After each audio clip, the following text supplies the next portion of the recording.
All right, welcome everyone. My name is Tim Rabel. I use he, him pronouns. I'm the executive director for the Association of Recovery in Higher Education, ARHE.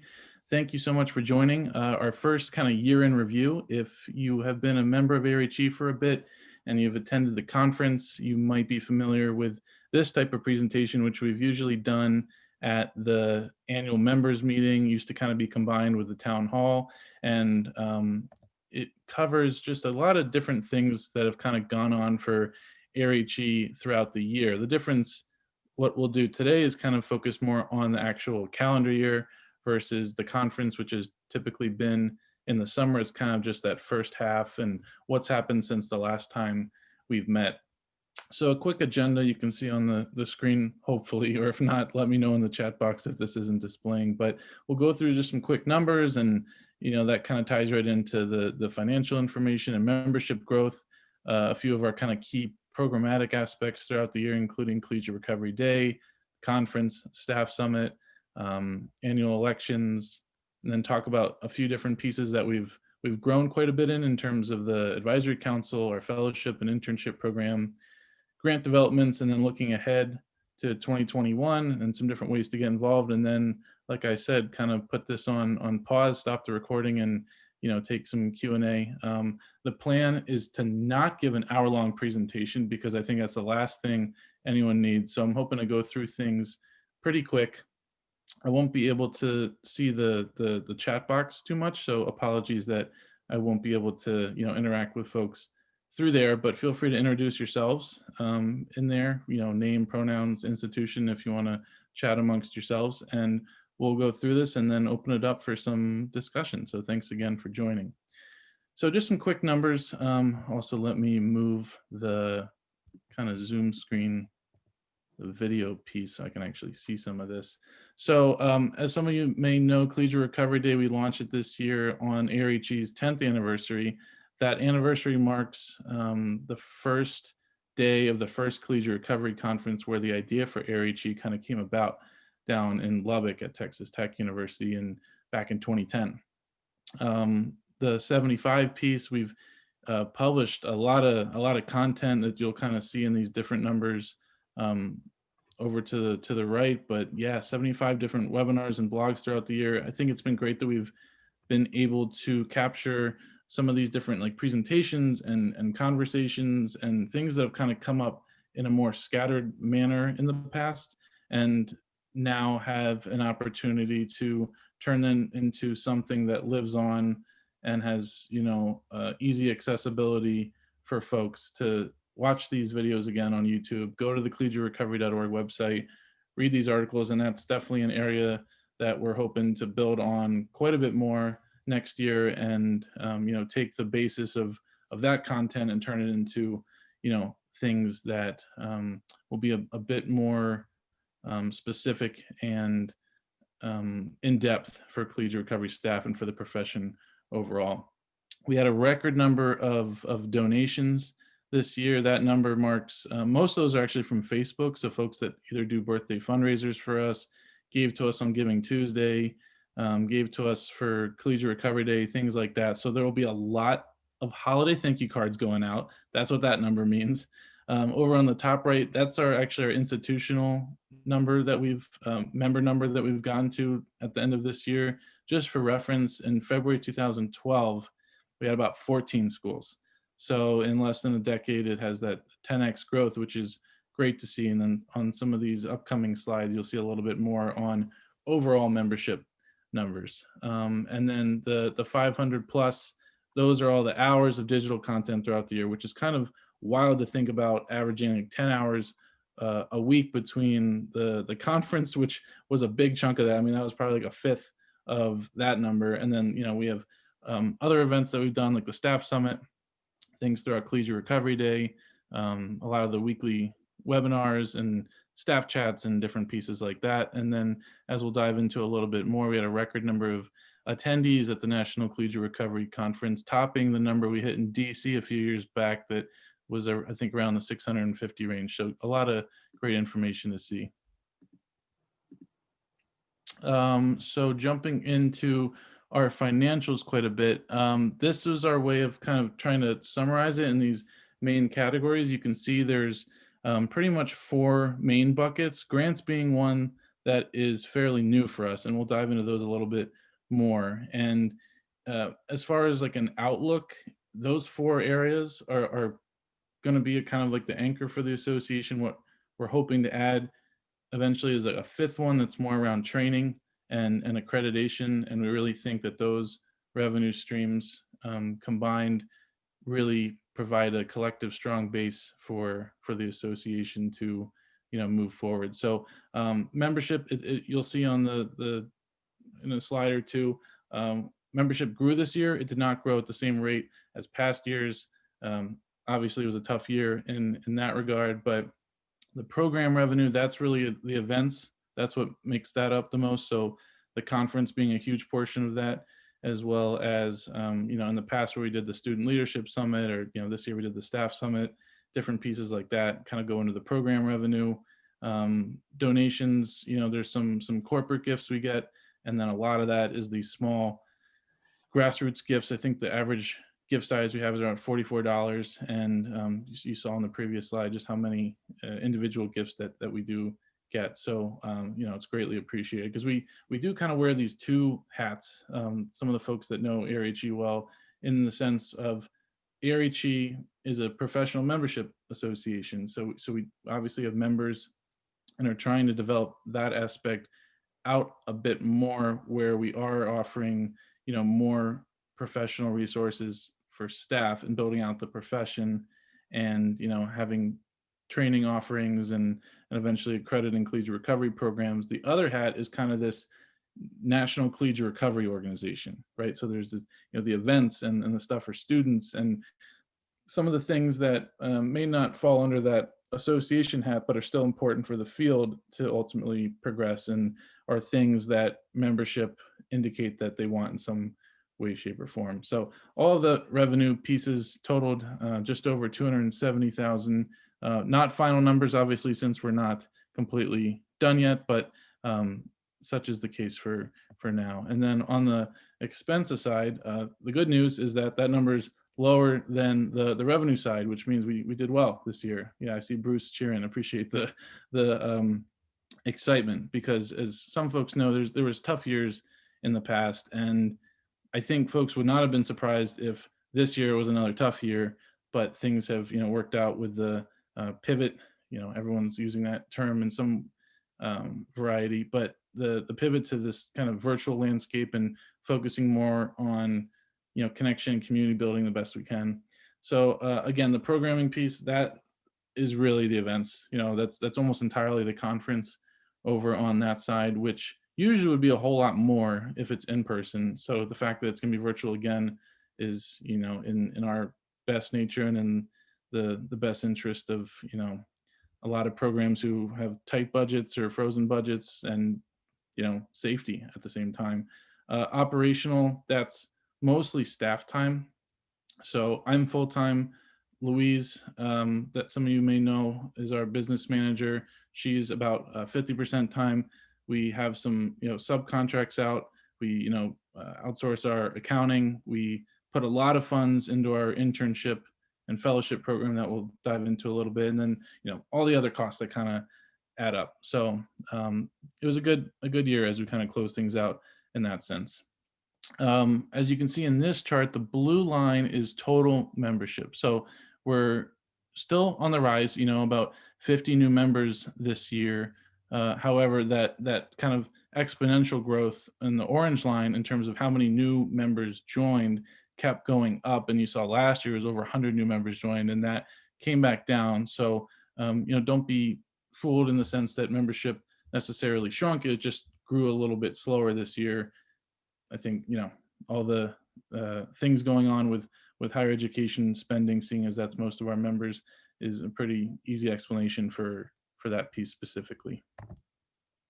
So diving into some of our different kind of programs throughout the year, we talked about Collegiate Recovery Day. Yes, this was this year. This was just 8 months ago, or 8 years ago, whatever you choose to believe. But I mentioned a little bit about it and the significance of that. We had such grand plans for this in person to do an event in New York City and have Keith and Lisa come up from Rutgers and have a student panel and do all this great stuff. And obviously we had to cancel all of that just a month before and move everything online. One thing I will say, it was amazing to pull up my timeline on Facebook and other social media platforms and just see purple for, I could scroll for a minute and see purple. And that was really cool to see that many people, show up in that way for collegiate recovery and get the awareness out in that piece. We had a great Twitter chat that day just on various kind of collegiate recovery topics.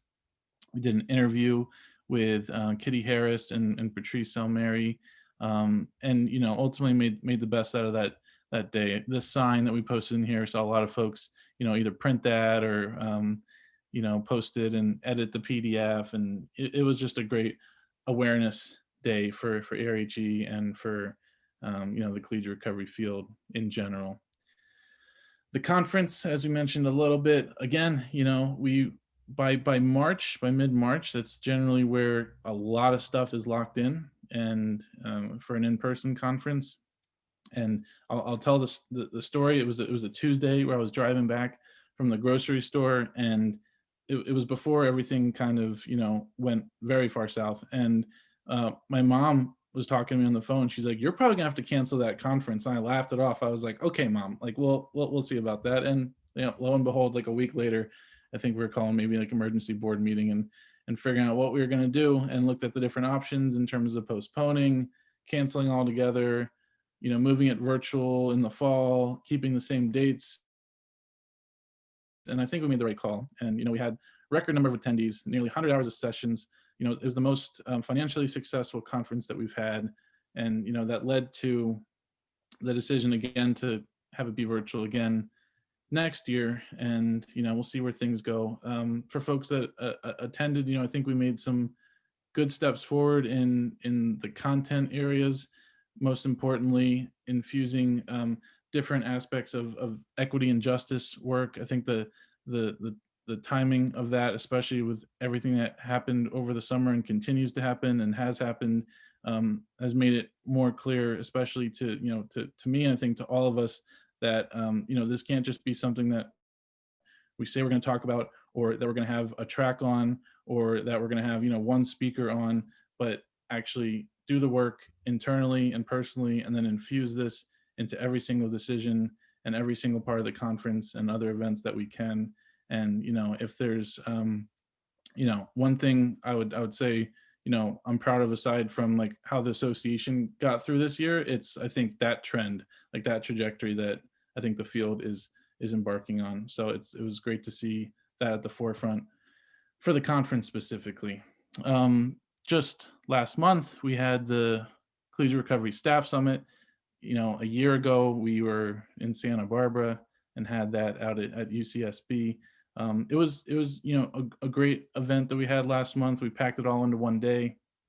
We had 30 different states, 3 different countries. I think we get a decent amount of participation now from the UK and Canada, and just over 100 attendees, which was it was great. It was good engagement, good attendance and participation in the different sessions we had, and definitely gave me hope for the conference again. And it was just a successful event during probably the longest week of the longest month of the longest year that we might ever remember. So I hope it was beneficial in in that regard. Back to the conference quick, we had our annual elections, which take place at the conference, and these were the various folks that got elected to their different positions. So we had Trevor and Jamie elected as student reps. For our regional reps, we had Jonathan Lofgren from Minneapolis College, Hillary from the University of Alabama, and then Dr. CJ, as we call her, from NC-A&T. And then on the executive committee for ARHE, which is the president, past president, president-elect, treasurer, and secretary. We had Waltrina elected to be secretary out of the University of Denver, and then Jay Harris from East Carolina University elected as president-elect. So congrats again to them. We're just getting ready for our 2021 virtual retreat to take place in just over a month. So the advisory council was something that we launched at the start of the year, and something that I'm really excited about, in the sense that I think it has a lot of potential to move not just the association, but the field, the profession, and I mentioned this to him in an email yesterday too. Ultimately, student outcomes forward. So again, this was created in the start of the year, and like a lot of us, there was a lot of plans for things at the start of the year that had to pivot and get all turned upside down and everything. But I think the place we're in right now is fantastic. We are working towards kind of approving a structure plan for the council to grow and kind of develop next year. One of the things that has kind of came out of the council that's getting close to the finish line is a collegiate recovery code of ethics for staff members. One other project that will be a big lift, but something that I think we've heard a lot from folks in the field and working in collegiate recovery programs, is the need to house different resources for essentially any collegiate recovery stakeholder, whether that's a a graduate assistant, or full-time director, or anyone else kind of in that similar line of work. And so we're starting to kind of pilot this out in terms of asking membership and folks that we work with to upload certain resources that they have available, whether it's in categories like harm reduction or recovery housing, or just starting up collegiate recovery programs and all these different aspects, and categorizing them based on if they're research studies or one pagers or toolkits, and other kinds of resources. So it's exciting to see the council kind of come together a bit. For folks that know the history of the board, I think one important kind of clarification piece as the association grows is that the board is really there to advance the association, and the hope is that the council will be there to advance the field and the profession. And as ARHE grows, so will the field, and as the field grows, so will the association. But it's really about kind of like lanes and primary kind of focus, because we've put a lot on board members' shoulders over the years, where they've had to be board members, but be like collegiate recovery experts, and provide support to these schools on top of a very demanding job in running a collegiate recovery program. So it's exciting to see this particular aspect kind of move forward a little bit more. Another piece that I'm just excited about all of it. So I probably sound like a broken record, but our fellowship and internship program took a huge step forward in probably the past 12 months, where for a few years, starting in around 2017, we had a couple interns, and it wasn't very organized. It was, hey, we can pay $10 an hour for however long you work, and you're going to work on a lot of different things, and it's going to be fun, but we're in a messy spot, so just bear with us. And now that we have a little bit of the sustainability, stability, and can think about this from a strategic approach, we've housed students in particular areas, kind of added some substance to the program, increased the number of students that we've had, and it's worked incredibly well. And we're just in this point right now where we're transitioning off 5 students who put in a lot of time. I think like collectively like 6 years or so for ARHE, and bringing on about a half dozen or so new students that will be working mostly through the conference in those kind of areas over on the right. So we have an inaugural Equity and Justice Fellow, a CRP Development Fellow, a couple media and communications folks, an individual just on the conference, and then an individual kind of shadowing me in the executive director role and helping, with that piece specifically. So,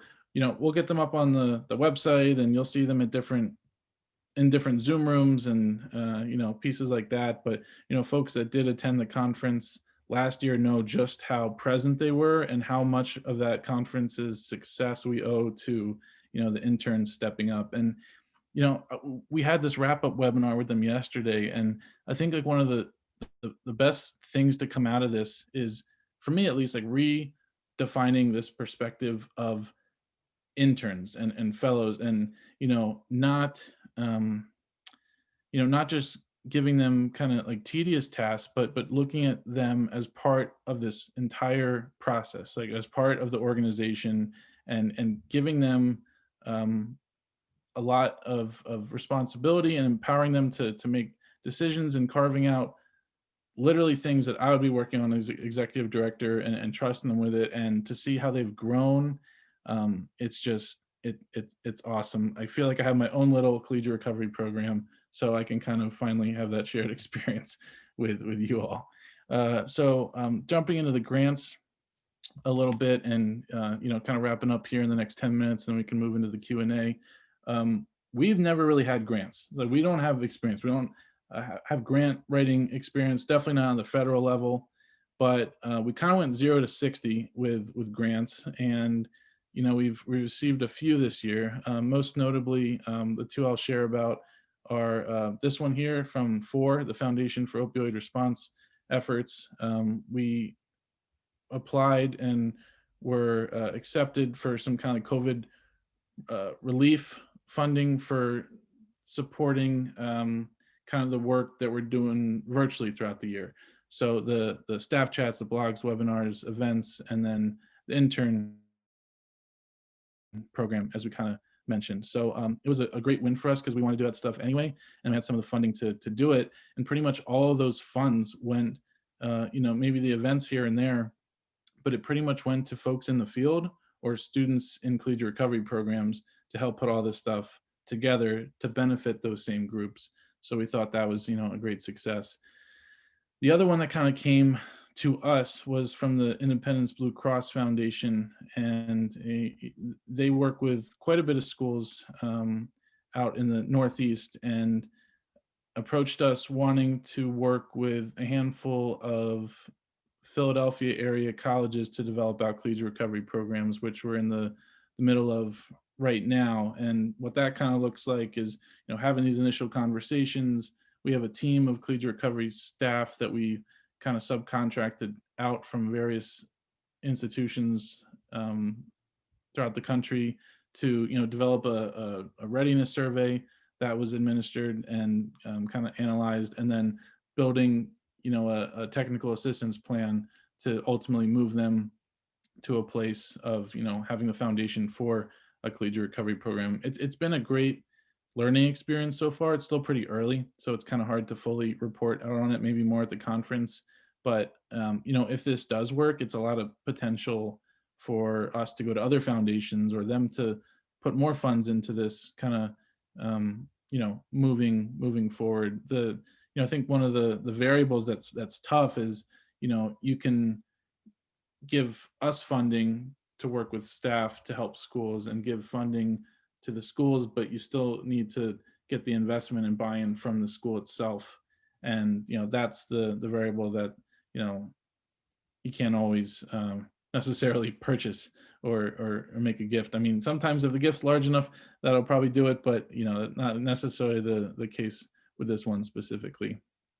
So as far as kind of the 2021 outlook, these three areas are probably the ones that any given day we're thinking about in some way. So the collegiate recovery development piece, as I mentioned, it's on staff. It's me, it's Louise in the admin role, some folks we contract out with, and then the interns and fellows. And so one unfortunate kind of gap in terms of what we were paying for in terms of output was collegiate recovery development. So a lot of the stuff that's happened over time in terms of progress with the accreditation committee, or the standards and recommendations, or other pieces that have come up, have either come out of programs directly, or have come out of miraculous volunteer efforts.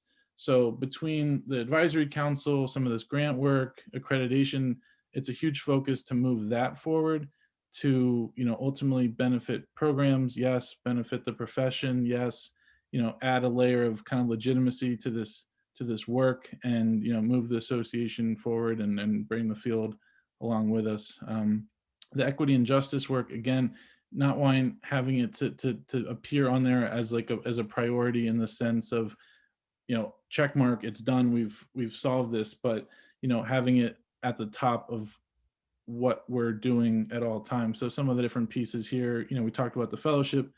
We're aiming to get a survey out to the field to see, where the gaps are in terms of like what do we need, and what ideas are out there in order to fill that gap, or what's the low hanging fruit, what initiatives can we take on, what projects, what webinar topics, presentations at the conference, trainings, things like that.